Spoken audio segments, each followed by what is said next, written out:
സ്വാർത്ഥനായ കാക്ക. ഒരു ഗ്രാമത്തിൽ ഒരു വലിയ കുളത്തിൽ നിരവധി പക്ഷികൾ താമസിച്ചിരുന്നു. എല്ലായ്പ്പോഴും അവർ ഒരുമിച്ച് സന്തോഷത്തോടെ ഭക്ഷണം കണ്ടെത്തുകയും വെള്ളം കുടിച്ചും ജീവിച്ചു പോന്നു. അവിടെ ഒരു കാക്ക ഉണ്ടായിരുന്നു. അതിന് വളരെ സ്വാർത്ഥമായ സ്വഭാവമായിരുന്നു. എന്ത് കിട്ടിയാലും അതാർക്കും പങ്കിടാതെ ഒളിപ്പിച്ചു വയ്ക്കുമായിരുന്നു.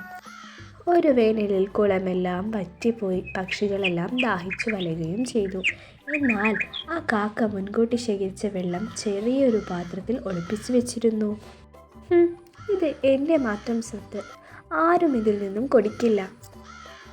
അടുത്ത ദിവസം തന്നെ വലിയ ചൂടിൽ കാക്ക തന്നെ തളർന്നു വീണു.